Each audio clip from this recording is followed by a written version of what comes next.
Hello, hello, hello, everyone, and welcome back to Agency Journey. I'm your host, Kuba Greizar, and with me on the call today is Zach Boyette, co-founder and managing partner at Galactic Fed. Zach, how are you doing today?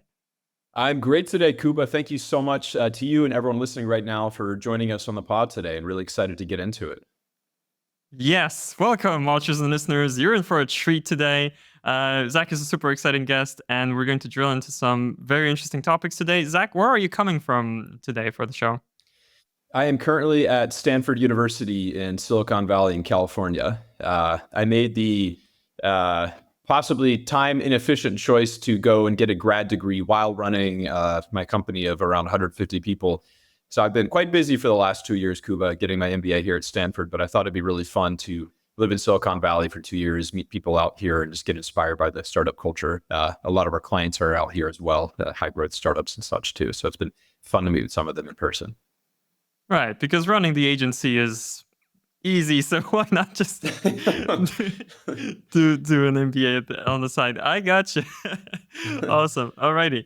And one quick icebreaker question, because I'm super curious about your answer in particular. What is the most fun thing you've done this year thus far? Oh wow, this year I went motorcycling on the Ha Giang Loop in Vietnam for about 5 days. So picture you are on a road, maybe the size of the room you're sitting in right now. To the right of you is a cliff that drops off 1,000 feet into black nothingness. To the left is a sheer cliff wall. And between you and that cliff wall is an 18-wheeler truck that doesn't care if you live or die. And it's coming straight at you, and you need to thread the needle between that cliff edge and the truck to get around. That's basically what I did for 5 days in a row, riding my motorcycle with a couple friends, and it was incredible. It wasn't always that dangerous. There was maybe 3 incidents that bad, but overall, it was just incredible to be out in rural Vietnam, meet some of the most sweet and kind people I've ever met, and had some really good meals there too. Okay, Zach, we're going to talk about agency operations in a second here, but how do you end up in situations like this? Kuba, as we were chatting before, I spent the last 6 years as a digital nomad, meaning that Yeah. I worked online and didn't have a home address. I hopped around the world, working on my computer as I built my team. So I got really used to and excited about having these big adventures as I travel. And I find that I get inspiration in the work that I do as I build Galactic Fed from being able to get out there in the world to meet people in their element, which may mean our team members sometimes. There's some people that I've met in real life out and about that have Hmm. ended up working for us. And sometimes I've gotten the chance to go to local communities where our team lives because we have people in about 20 something countries and meet them in person. But overall, I just feel inspired by these adventures that I get to do. And so, yeah, I love getting out there and doing really rural, out there, interesting, exciting adventures as I'm building Yeah, my yeah, company. that is clear to me. So tell us a little bit more for context about Galactic Fed, the agency that you're building. What's unique, what sets you apart, what's the kind of thing you're building here? Yeah, so I started Galactic Fed in 2018 with my co-founder, late 2017, early 2018, sometime around there with my co-founder, Irina. So my background, I worked at Google, I worked at Procter& and Gamble, I've worked in the marketing side for a while. I'm also a software engineer. My first company was a tech startup. My co-founder, Irina, was a physicist actually at CERN on the Large Hadron Collider. So she worked on a Wow. project recreating the Big Bang Theory. So she's more of a scientist by trade who then went into marketing, and I was more of a paid media expert. She was an SEO expert, and it made sense for us to team up and start Galactic Fed together. Our focus from the very start is on high growth, data driven, math driven type of marketing campaigns that help companies really grow quickly up and to the right. I'd say our bread and butter was lots of high growth startups, maybe tech startups, maybe consumer startups, lots of B2B companies as well. We worked with more traditional businesses along the same time as well. And they really seem to enjoy our sort of high growth marketing, mathematical, technical type of approach. In the beginning, we hired data scientists, PhD, lots of STEM type of people and helped teach them marketing. And I think that helped us imbue this sort of sci-fi type of culture, embodied by our name, Galactic Fed, as well. Yeah, yeah. We've done quite well, been really happy and proud of the team. As I mentioned earlier, we're about 150 people now around the world in 20 5, something like that, countries. Smartest people I've ever met, so much smarter than me. Really privileged to be able to work with them. And yeah, so we offer our clients full suite of most digital growth marketing services you can think of, everything, paid media, SEO, email, organic social, lead gen, web dev, the whole gamut, basically. That's us. Gotcha. So you're mentioning that you brought some people with a STEM background on board. I wonder how you would comment on the advantages and disadvantages that they have as you kind of brought them into the world of marketing. What is something that they easily get, and what is something that maybe takes them a little bit longer to get immersed in? Yeah, so I think that in the beginning, as with anyone building an agency, listening to this podcast and can relate, there are challenges. You'll hire some people that are really great. You'll hire some that maybe need help improving. I think that we found on the whole, those folks who we hired really added a lot of interesting value, where I think that a lot of us as marketers get really used to certain ways of doing things. If you've been working in paid media, you're really good at Google ads, you're really good at meta ads or something like that for so long, you get used to a way of approaching problems. You've seen it before. You think you know the right way. And I find that it's really interesting to bring in people with this sort of engineering mindset who can help view problems from a different and outsider perspective. So I'd say at a high level, that's the value that we got bringing in those STEM people. That said, I don't want to knock my marketing folks. Again, I worked in marketing with Google. I worked at Procter & Gamble and stuff. I love folks like that too. We have tons of great people on our team as well with that sort of background who are absolute experts in the platforms they do. They've helped grow brands. They've seen it all. And I find that sort of meshing those two attitudes of the outsider, tinkerer, mechanic type of STEM background with the established, experienced marketer makes a really valuable combination at Galactic Fed. Right. I imagine if you've got an engineering background and you're looking at something like a paid campaign, there's a lot of data, a lot of different levers to pull there that to play around with, right? Exactly. Yeah. And we found some really interesting insights from that. I think our team's been able to move really fast and to build cool and innovative ideas for our clients because of that. Solving past some stuff that agencies before that the client had hired had called a brick wall. We'd be able to bust through them. Gotcha. Sounds interesting. Alrighty. Before we get too deep into anything else, one thing that I make a point of doing early in the conversation is to ask you our traditional agency journey question. If anybody watching or listening has encountered the show, you know what's coming. So, Zach, what is your number one tip for agency operators? I would say my biggest tip is to remember that the folks you're hiring, while they may all be very talented, need to adhere to a standard way of doing things at your company. I think that Galactic Fed never could have scaled to the size that we are now if we hadn't had what we call the Galactic Fed way, which is a sort of blueprint and documentation that we do for literally everything from the way that we onboard a new employee to the way that we kick off a client to the way that we build a new campaign. And basically, a lot of our team spends quite a bit of their week just documenting the process of the way that we do things. And I found that, sure, while this may take some time away from what they're able, time spent with clients and these sorts of things, that 2 or so hours per week of documentation helps the entire company as well. Because rather than when we onboard a new person, having them have to come in and, sit next to someone virtually since we're remote and teach them the way that we do stuff, it's all written down, it's all documented. So again, I would say focus on documentation, focus on process, focus on making sure that people do things the same way so that clients have a consistent thing they can approach that doesn't change from account manager to account manager. Okay, awesome. It sounds like we're a good fit in terms of our two companies because ZenPilot, this is what we do. We help agencies figure out project management, become process-driven, templatize stuff, and much more on top of ClickUp. So definitely I have some follow-up questions about that, starting with, you mentioned 2 hours per week documenting work, more or less. How do you get people to do that, simply put? Is it a matter of getting the right people in, or is it a matter of training, kind of selling them on the idea? How do you get that to happen? Yeah, so I think, the 2 hours is an average. Some people it's 5, some people it's half an hour, if that, and we're pushing to do more. But I'd say we really set the precedent early from the start. Because imagine, you've joined different companies in the past, and what did your onboarding look like, Kuba? Maybe it was You sit with your manager for a whole week. You do one-on-one join-ups in real life with people. They show you things. Maybe you read a few documents. Well, Galactic Fed, we have a large, 150-ish team, and we're fully remote, so around the world. And so we don't have the luxury of people being able to sit in the same place all day and just kind of watch your shoulder. Another thing we can talk about later too is I'm very, I don't want to say anti-phone call, but I think people do too many calls and should do more stuff in writing. So I really try to prioritize written communication.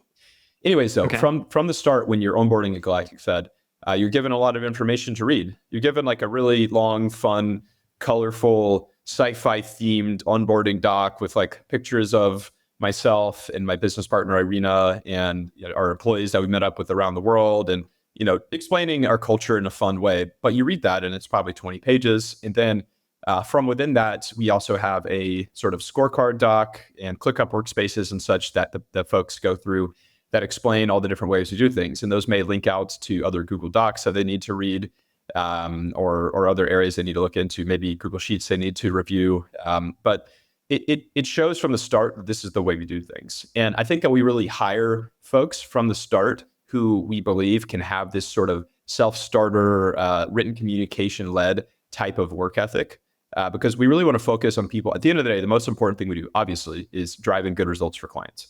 And I find that the less time that people need to spend doing internal agency stuff, obviously we want to do as much as we can to support people and have fun together, but the less time we spend on needless bureaucracy, the more time we can spend helping clients do a really good job and getting really good results for them. So yeah, long-winded way of saying we hire people from the start that we believe can have this sort of attitude. We onboard them through it. And then the way that we do the weekly, monthly, yearly, et cetera, check-ins reflect this attitude. Okay, gotcha. You mentioned something. Well, first of all, you mentioned ClickUp. I wanted to briefly ask you, what made you decide on ClickUp to kind of make your company run on it? Yeah, I know Zen Pilot hearts ClickUp as well, obviously. We do. Yes. So we went through very first V1 was like, we had Google Sheets organization. I don't know. It was so messy, that just I don't think you can really run a company on just docs and one-on-one chats. So then we went to Slack. Slack was great. Cheap in the beginning, didn't have any money, paid free plan, and then we were losing the messages, finally upgraded premium plan. But even Slack still, that's not it's good for water cooler chat in a remote company, I think. But it's not, and why by water cooler, I mean anything that you talk in real life normally. But it's not good for documenting process and tasks. So we tried Asana. We briefly tried Trello, but that was way too lightweight.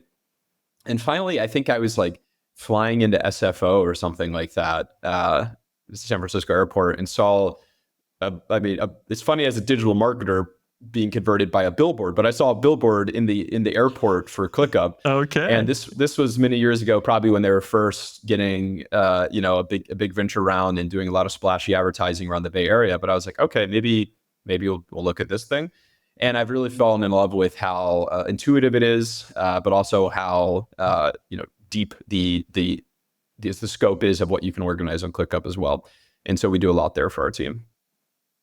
Okay, gotcha. Well, it's always nice to meet a fellow ClickUp fan, and yes, very much. It is the tool that we love here at Zen Pilot. Yeah. But not to focus the whole conversation on it, you also mentioned, and this is something that I've been thinking about a lot recently, and I would love to get your perspective. I mean, you're running a company of 150 remote employees. I'm sure you must have thought about this very deliberately, both in terms of making things consistent, process-driven. You emphasize written communication. On the other hand, with the emphasis on written communication that you've got, how do you also ensure that there's a sense of community and culture within the company? How do you give them a chance to interact and to make them feel like a part of a greater whole? That is a great question. And that's probably, I'd say, the top question that I get when I'm mentoring new agency or remote startup founders is how, because it's paradoxical, right? On the one hand, I say process, documents, minimize phone calls. On the other hand, you want to build a great culture where people feel supported and have a good time and can relax. I think it really starts top down in the very beginning with attitude. Like I try as a leader to be very just open and funny and fun and give our team chances, and not like a super hardo type of person who ends their sentences only in periods and never uses an emoji, and makes people feel, like it's not a place where they can come to us and give real feedback. But as far as setting up more institutional things to build culture, we have all these different channels that are like pets and parents and rock climbing and music and culture in different areas within Slack where people can kind of congregate and chat about things. And we also have at least quarterly calls with the whole team, where normally I know that quarterly all hands, these sort of things, it's kind of like leadership going through a slide deck and being like, here's an update on the things we do. But from the very start, I was kind of like, okay, like, again, I could do that in writing, right? Like I could send out like a slide deck to the whole team. What I want to do when we're all on this call, instead of making people sit at this random hour for wherever they may be based, I want to just share community culture. So what we do in that call is we do a 1-minute show and tell for everybody. And as the team's grown, we've had to kind of break this up into departments, because 150 people would be well over 150 minutes, which would be a long call. But people will bring an item within their life, usually a physical item. We've seen new babies, spouses, ceremonial family swords, hot sauce collections, favorite perfumes and colognes, surfboards, man, you name it. Like, and everyone spends, I say a minute, they end up taking at least 2 minutes normally, which is fine, explaining why this thing is really important to them. And then everyone just blows up the chat as they're going, being like, oh my gosh, this is so cool. I love this. I feel like I've learned more about you. And then we found that those one-on-one sharing have led to other connections with people within the team, where someone might show their surfboard, which makes people realize, oh, there's other surfers at Galactic Fed. And then maybe a surfing channel is created or something similar. People start chatting about that.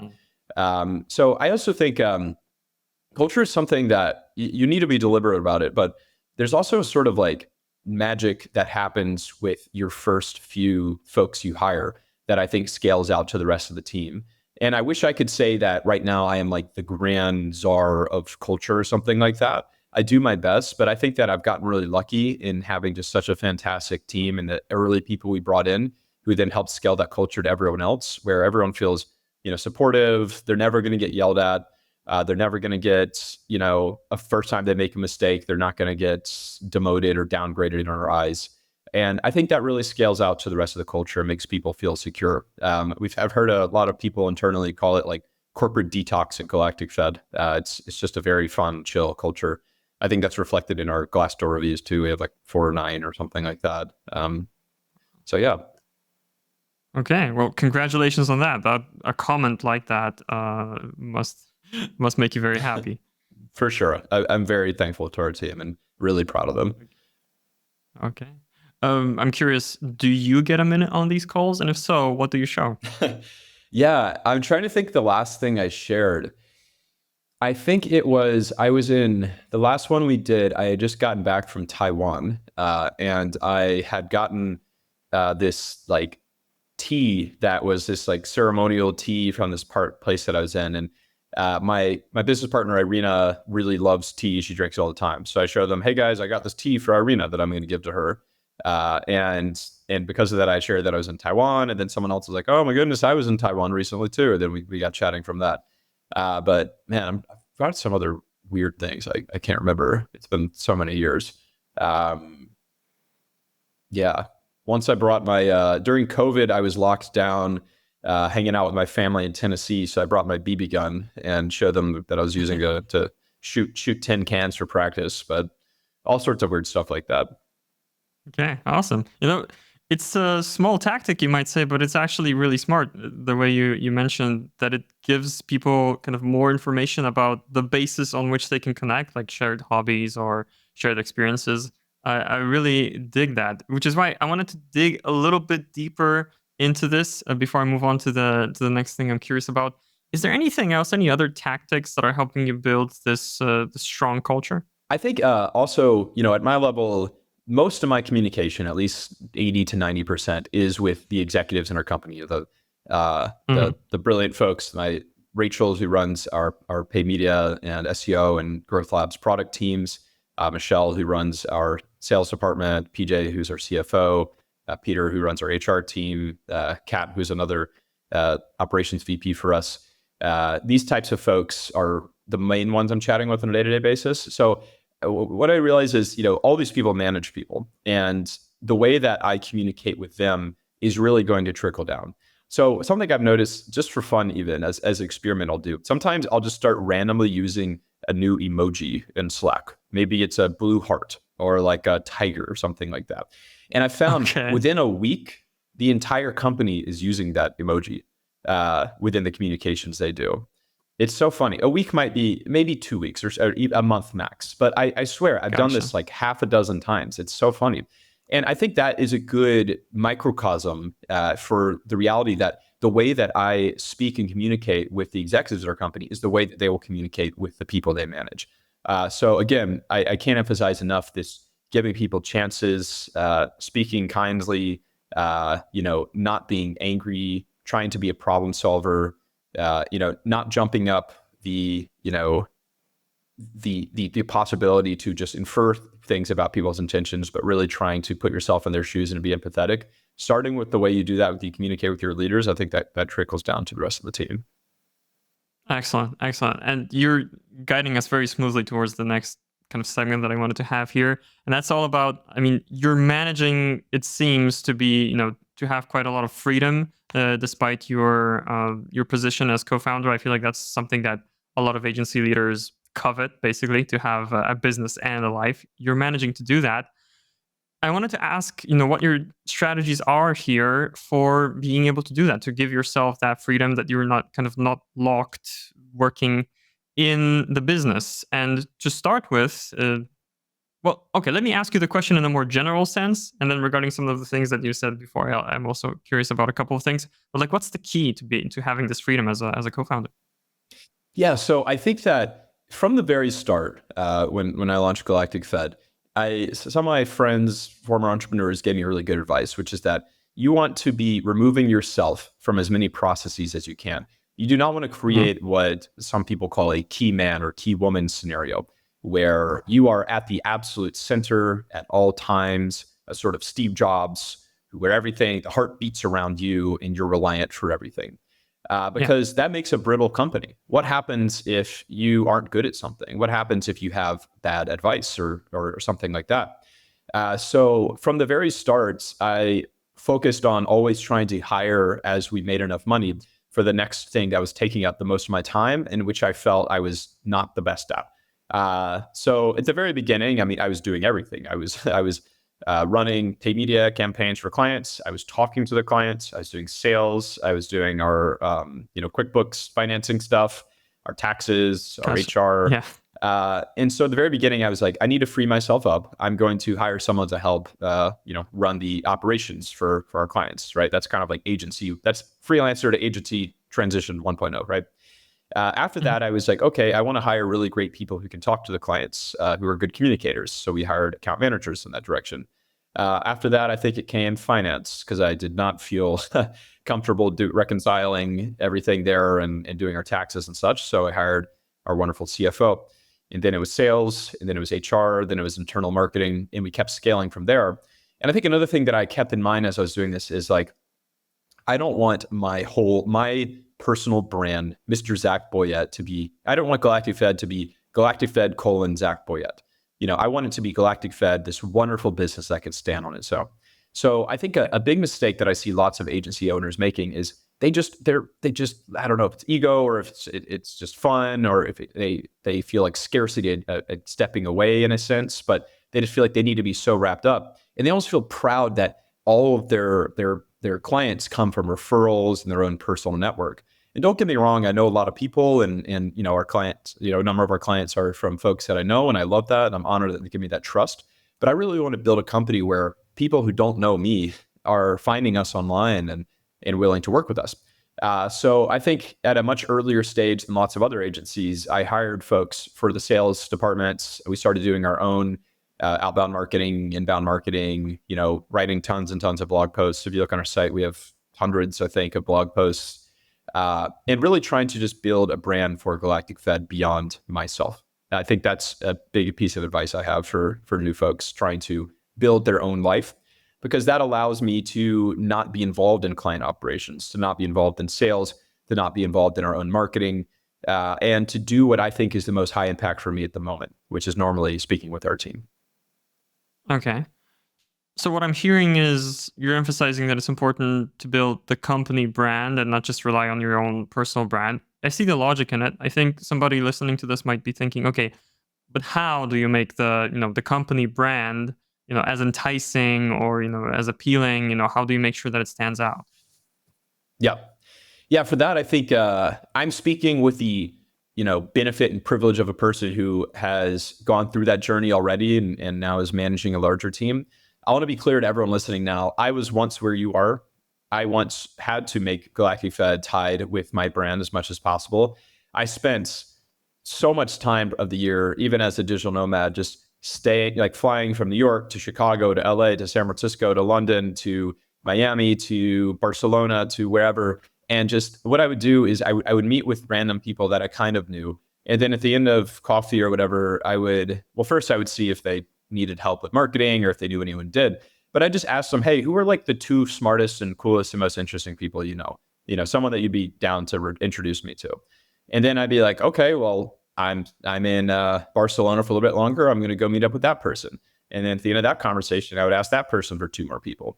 And I really, built my own network and connections in that way, in a very deliberate way. And so what I'm trying to say is, all of you out there, I was where you are too, and you have to put in the groundwork. You have to put in that time. You don't have to be this already guru type of person who knew a ton of people. Like I wasn't, but I really worked hard to build my, build my network and build the people I knew. And then eventually that allowed us to bring in enough money over time from the clients that we were able to bring in, to where I could begin to chip away at those blocks. I could begin to hire the first salesperson. I could hire the first person to focus on our outbound marketing. And the flywheel started to grow from there. Okay. Next thing I was curious about is, it's clear both when you were talking about, your leadership team, and you were talking also about earlier on the first key hires, that you are focused on sourcing talent, of course, and I feel like that's one of the key challenges that agencies face. So what's your advice for, finding and, screening the right people to join your agency? Yeah, great question, because as any leader, the most important thing that you do is finding good people and making them stick around and making them stay happy. That is all your whole job. I'd spend way less time on a really good hire who could do well than I would on a sort of just okay person who doesn't try super hard, that I have to constantly mentor and double check and stuff. So my advice here, we've gone through a lot of iterations in our hiring process. I think early on we did, the classic thing, a couple interviews, personality interviews, tell me about a time when you faced a challenge, that sort of approach, Yeah. right? And so we got some good people from that, but I'd say over 50% of the people that I hired were not A players from that. And it was a bit confusing and hard to figure out. And I heard this maxim like around Stanford land and stuff, that A players hire A players and B players hire C players. And that really shows in an organization where if you bring in someone who's really good, the people underneath them will all be really good, because they'll be discerning, they'll coach them well, they'll be willing to let them go if they're not doing well, which is really important as a manager too. But if you bring in someone who's just okay, they'll be more lax and they'll be more lazy, and the people underneath them will be even more lax and more lazy than them. So Gotcha. Can't emphasize enough how important it is to hire good people. But anyways, how we do it, we evolved from that personality type approach quite a bit. Now what we do, we believe that every single position we hire for, no matter if it's an hourly position or something like that, or something lower level up to an executive position, we start with a written assessment where it has like 7 different sections, ranging from to a Wi-Fi test at where you'd be working, to if you're someone not from a primarily English-speaking country, to submit a TOEFL test or some sort of English certification. But the bulk of it is asking people to do a sort of case study situation where, depending on the role, let's say it's a paid media account manager, it might be, here's a prospective client who's asked you to build this type of campaign. How would you approach this? what type of ads would you make, these sorts of things. If it's sales, Mhm. maybe it'll be like, here's a difficult client. How would you convince them that they need to go with us? And I found that we learned a lot from seeing how people approach problems that way, and also, frankly, how much they care. Because again, this is a Yeah. remote company. We need self-starters. We need people who don't need people looking over their shoulders. If they see a written assessment like this and they're like, ugh, I don't want to do this. I just want to talk to someone on the phone. They might not be a good fit for Galactic Fed. We need to see that they care to do something like this. And another part that I found, Kuba, sorry, that's been really important that we've been implementing lately is a reference check process from the very start. So I found that people really ignore the reference check process of the interview cycle. Like they'll be like, oh, whatever, like phone it in. Like, is this person good? You like them? Okay, great. And keep in mind, like those are the best people this person is giving you. Like those are the people that absolutely love them the most.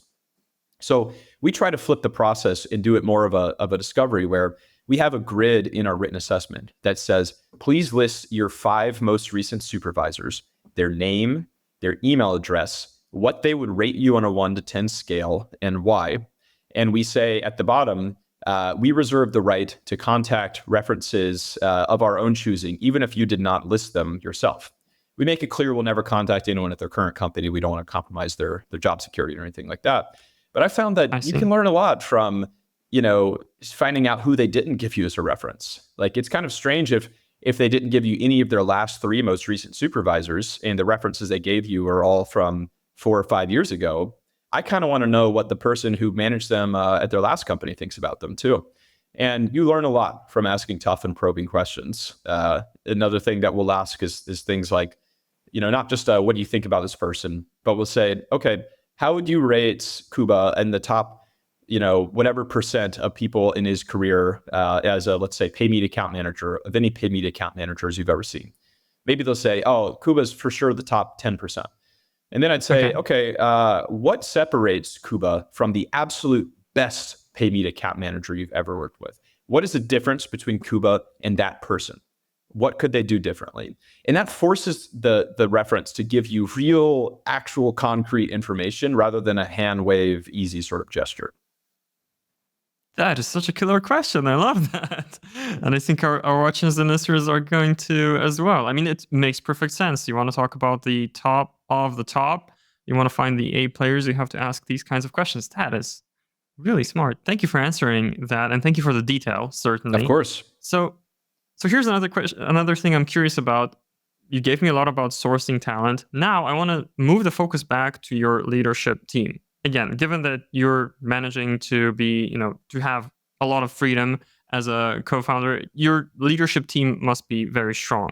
So I wanted to ask you about your advice regarding leading leaders. I feel like that's one of the biggest challenges. You're talking with somebody, it might be a weekly one-on-one or however it's structured, and you're having a check-in with that person. Maybe it's an hour a week, however it's structured, but it's going to influence a team of 30, 50, in their whole structure. So what is your advice?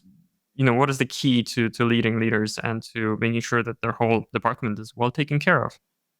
Yeah, I found that the most important thing is to have some sort of cadence and expectation in terms of them providing a written update as you go into the call of exactly whatever it may make sense for your company. For us, it's often like what happened in the last week. Maybe there's a section for ongoing initiatives and priorities we're working at, and how are those specific priorities looking? Any potential red flags we're seeing, whether that's clients, whether that's team members who aren't happy, or whatever that may be. And then that gives us a spine and a blueprint to go through when I speak with them on the phone, where it's not just a how are you doing? How are things going? Is everyone happy type of thing? Because what I found is when people really take that half hour or whatever and sit down and think about it, it's way easier to organize your thoughts in writing and then talk about them there. It saves us time. It helps me be Yeah. able to go through and make sure we're not missing any important points. And I've also found that not every leader needs to be a big outgoing extrovert type person. And some folks find it easier to share difficult information in writing and then talk about it after once they've already shared it. So I want to build a company at Galactic Fed where introverts can be leaders, where any type of person can be a leader, even if they don't fit the traditional model. So I found that to be very helpful as well. And then once we do that communication, once we're doing that call, once we're going through, the written update, I think that my job as a leader, leading leaders, extends beyond just that weekly check-in, where I really want my team to feel that I am a present member of each of their sub-teams in whatever way that may mean. So, the person leading our product and client success teams, she may say, I want her to feel comfortable throughout the week being like, hey, Zach, just giving you an update on this thing that happened. What do you think? And I always really try within 24 hours, or at least as fast as possible, to reply back. And I write a lot. Like, I give bullet points on all my thoughts, and I really show that I remember the names of the people they manage. I remember their individual problems, and I care, and I have opinions. I think really good leaders need to be opinionated. I think what's the saying? Like, strong opinions loosely held. Yeah. Like, you're willing to change your mind, of course, but you also are decisive and can make up decisions. Because as a leader leading leaders, problems that bubble up to me are by definition the ones that my leaders couldn't fix themselves. So constantly on a day-to-day basis, I'm dealing with difficult stuff that other people couldn't figure out. And you need a good framework to be able to figure that out, which is why I think having them think that you're present and see that you're present and having this good written framework and cadence can be really helpful. Okay, gotcha. So how then do you structure it with your leaders in terms of their autonomy versus what gets actually kind of bubbled up to you, let's say? How do you help them kind of solve their own problems in a way? Of course, there's certain stuff that you look at together, but how do you empower them to actually, to be able to have that autonomy? Great question. I think that comes from the beginning with having your leaders know that you trust them and have their back when they do make decisions on their own. That if it's something that is relatively routine, even if it's something that is a little bit outside the norm, maybe a client had issue with something, but you need to show that the leader is able to make that call themselves and to just tell you what they did and to talk about it then, rather than to ask you for permission for every little thing. And I think this comes back to what I was speaking about earlier, where if a leader came to me and said, "Hey, Zach, I decided to do this thing happen. Here's how I reacted. I'm letting you know." And if in that moment I decide, that's not how I would have handled that thing, I wouldn't get mad. I wouldn't be upset. I would say, okay, let's talk about it. Like, what was your thought process getting there? Here's how I would have handled this. I'm curious what led you to do it in a different way. And that back and forth dialogue, I think, can be helpful both for me to understand their rationale as a leader, and if necessary, for me to give feedback to the leader about how they can do better going forward. Okay, yeah, that makes perfect sense. And I like how you frame this, that you're encouraging them, if I'm getting this correctly, to come to you with something that happened already after the fact, so you can look back on it. But it encourages them to actually, perform the action first themselves, and only then get back to you. Makes Yeah. perfect sense. Alrighty. So then, one additional thing I wanted to probe on. We spent a little bit of time on your team, talked about the leadership, talked about sourcing talent. Now, here's something. I was recently talking with a leader of an agency, a CEO here in Poland, actually, and he mentioned that one of his biggest struggles right now is, they're starting to scale, they're scaling. I do forget the exact headcount, definitely not on Galactic Fed's level, but the main issue was structuring the agency. Past a certain point, you have to start thinking about, like, how do you separate the departments? How do you actually give this whole thing a structure that makes sense, where, there aren't silos, but it's clear who does what? How did you solve that problem for Galactic Fed? Yeah. So at the very beginning, I'm not a big business book guy. There's some people I know who read like 50 nonfiction books a year, and I find that a lot of business books kind of could have been an article or end up being the same thing. But there are some that I've Very really true. enjoyed. Right. One that I really like that I recommend everyone read is called The E Myth, which I think stands for Entrepreneur Myth or something. It's an old Uh-huh. school book, but the main takeaway I had from that book is when you're designing any new company, or it could be at any stage in your company, but you're trying to grow, you should really plot out sort of an org chart about how you would like it to look in the future. So for Galactic Fed, like, I have thoughts already on what we'll look like when we're 500 people, and I already have this visualized and mapped out about like what are the specific departments we'll need, what are the type of roles that'll report into them, and how do they all flow up to me. And I found that even if in the beginning, you'll have 100-person org chart and, 65 of those names will be your name because you're doing everything. That's okay, I think, from the start, because then as you continue to grow, you can say, okay, from the very beginning, I thought that we might need, an account executive director or something like that. An account executive director flows into our associate VP of client success, whatever, you're going to design it in your own way. But it's helpful just rather than sort of arbitrarily grabbing talent randomly and putting them into the role as you need it in an organic way, to really have a structured approach that is forward-looking as you're doing it.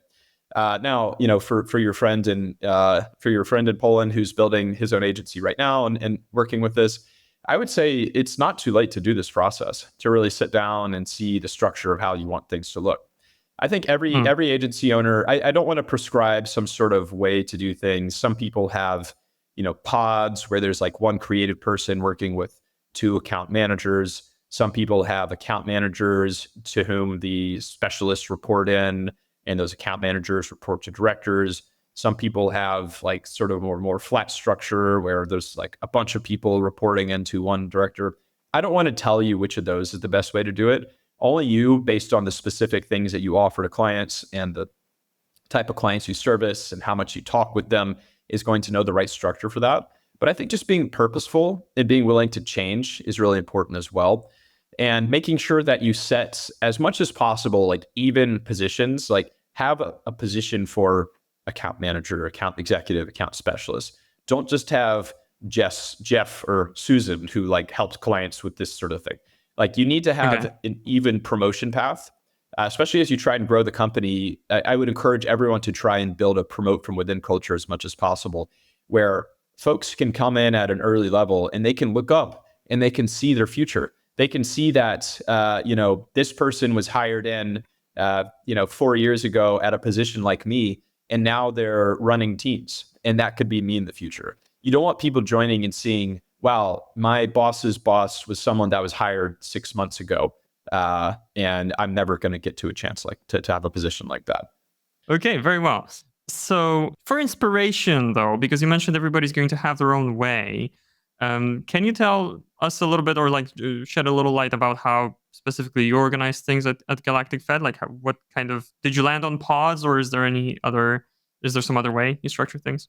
Yeah, so we have three different main. I'll talk primarily first about the client services department, because that is by far the largest. I want to make sure that most of the people on my team are the ones helping clients so that we can keep costs low and affordable for our clients. But we have three different verticals. One is paid media. So that's all of Google ads, Meta ads, TikTok, Reddit, Quora, LinkedIn, Snapchat, etc.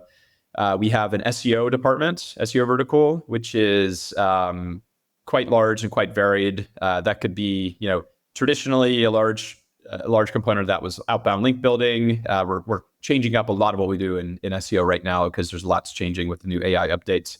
But traditionally, that has been a large outbound link building department, along with content writing departments, along with more technical SEO, along with just some general deep thinker R&D type folks.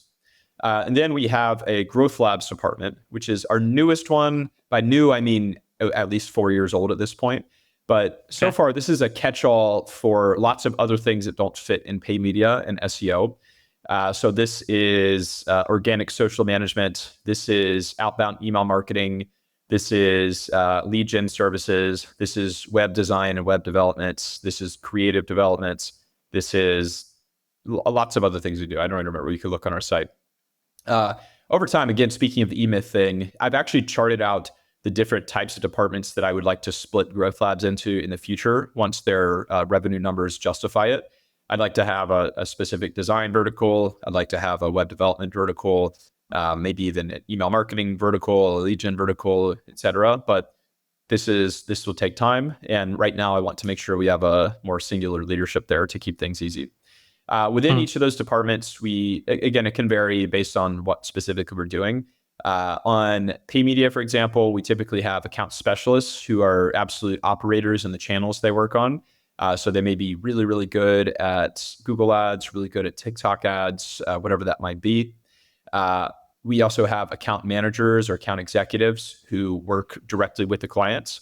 These people are also extremely good at the channels that they know. They're experienced marketers themselves, but they like talking to clients. That's something that they enjoy as a part of their work. They like that communication.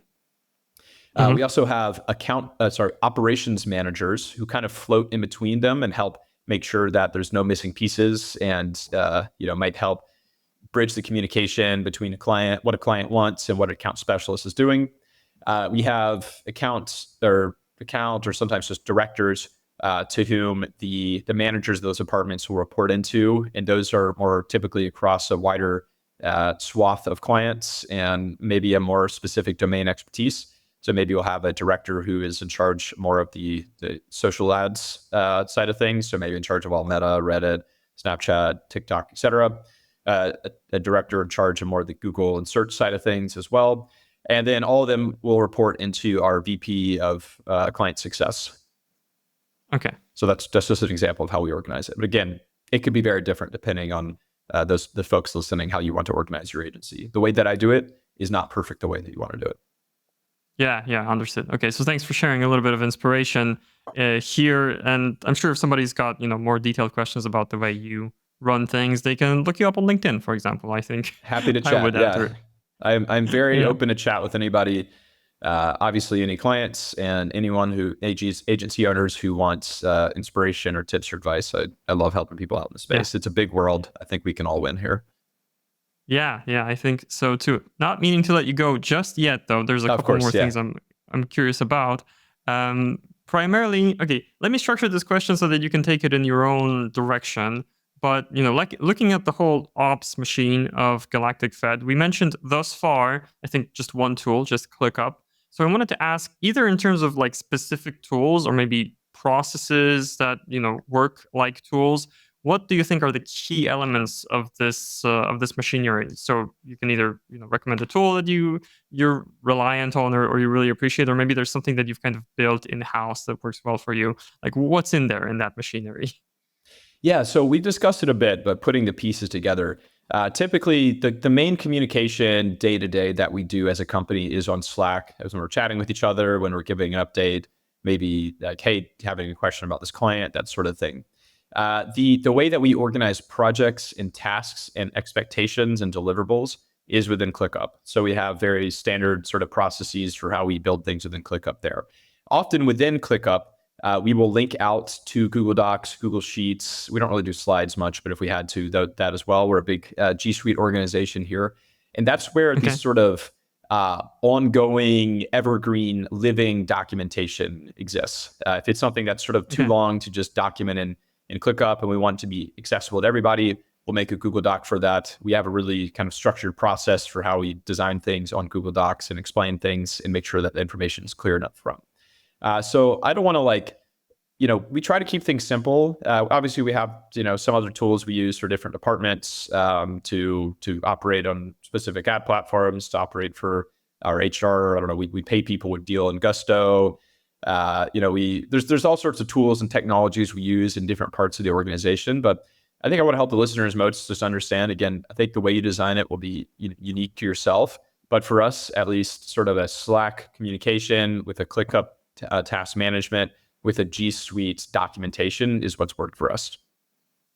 Yeah, I feel that. And I actually love that answer now that I think about it, because it shows that you can use tools that are, I don't want to say simple, but like customizable, scalable, and run a very big business on top of them. And that makes perfect sense to me.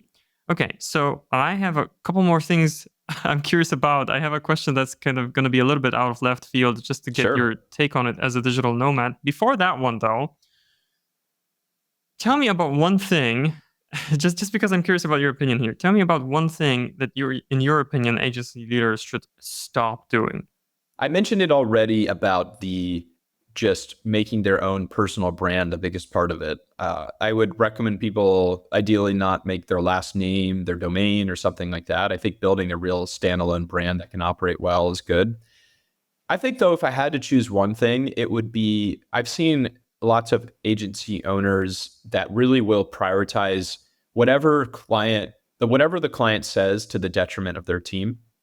And don't get me wrong, like the reason that we're all existing at this company, the reason you and I are chatting today, Kuba, is because we get really great results for our clients. And that's the thing that I care about. But at the end of the day, to be honest, we've had some clients that were kind of abusive to my team in the past, that were rude, that didn't understand, that said slurs, that said all sorts of bad and Oh, nasty things. And I've seen situations, it makes me sad to say, but with other agency owners where they kind of like laugh about these things and they're like, oh, like whatever, this is just what you got to do. Like we're dealing with clients. And I think that, the first approach, unless they're saying slurs or being like truly bad, should always be to try and chat with the client and be like, hey, when you say these things, it's not really appropriate or it's not productive. And if necessary, I always tell the team I'm happy to chat and step in and have these conversations myself. But I think there's times when you really need to choose your team over the clients. Like we've fired clients before yeah. who just aren't working well with us. Even if they're paying us good money, it's just not worth it. Like I don't want to stress my team out. I don't want to hurt their mental health. I don't want them working crazy hours all over the weekends, in the middle of the night, just because a client asked them to. That's not what I'm building here. I want to build corporate detox, right? I want to build a company where people enjoy and have a good time. So I would tell agency owners, stop doing every single thing that clients do if they're a rude client. If a possible client's listening out here, like obviously we prioritize what you guys do. That's why we're doing here, but it's a give and take, and we're all human, and we all just want to make the best relationship possible. Excellent answer. I love that. Alrighty. So I feel like I I got a lot out of you in terms of how you're running Galactic Fed. Love that. So here's my last question. And again, this one is a little bit out of left field, but here's what I'm thinking. The person I'm conversing here right now, I mean, you're very much into the digital nomad lifestyle, and you've got a sizable company all remote.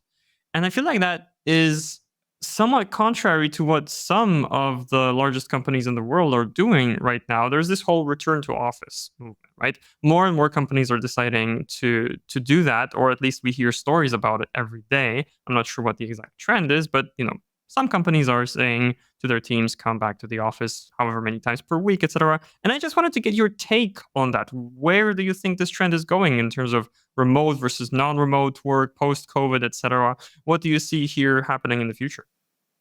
Yeah, good question. And don't have time to talk about this probably on the pod, but I actually have written a book and I'm working on a book about remote work and the digital nomad movement and this sort of stuff because I'm very passionate about this area. But to address your question, I think that there's types of companies that I think don't make sense to be remote. That's totally fine. I think any high-tech manufacturing, I think that, I don't know, there's lots of things where an in-person situation makes sense. Obviously, from the range of a dentist office, I don't really think that you're going to go remote anytime soon there. But there's also some tech stuff that I think does make sense to be in person. That said, I think there's lots of sunk cost fallacy and cognitive dissonance here with leaders who have built really great companies in person. And they know a playbook for how to do things. And they see the possibility of going remote as a deviation, a wild deviation from all the success and all the learning that they've had about what it means to build a remote company. I think I could talk about too, people have leases with office spaces. Companies like Google have invested billions of dollars into building really great, fun offices with these corporate food plans and these sorts of things. And I think that has a big part of it. I think it's a lot harder for a leader to visualize parting ways with that when you've invested so much of that time and resources into building that sort of culture that's based on this place. But I think it really is more than that. I think people are just a little bit afraid to take the leap and to try something different. And don't get me wrong, I think that there's nothing that can replace in-person communication in some ways. Like, the relationship you can build sitting in a room with someone is irreplaceable. But I think at the same time, there are unique advantages and disadvantages to building a remote company. And I think that you need to think about which one's more valuable to you. For me, the ability to hire the absolute best talent for the job that I need right now, wherever they might exist in the world, really makes a difference. Like not just having to only hire people in the San Francisco Bay Area who happen to be looking for jobs right now for the specific thing that I want to do. If I was doing that, Kuba, I would make a lot of sacrifices. I would be like, okay, of the people we've interviewed, here's who's good. Whereas now our recruiting team is able to say, of the people who exist, who's the best for what we do. And I found that that's allowed us to build such a sharp team, to hire faster, to do well, to move faster. And I also think like the world is moving in a place where people, I've been remote since 2016 or something. Like I've been saying forever that this is going to be the future. Post COVID, though, people are finally getting it. I think a lot of the leaders, if you look at them, who are saying the return to office, saying this is important, I think their age is a bit more advanced than the folks who are building remote companies right now. I think that, again, they have this cognitive dissonance with not being able to understand that this is a different way of doing things. I really believe that the future will be much more remote when the younger generations are in charge of running companies, and they've had that experience work remotely. They saw that they were more productive.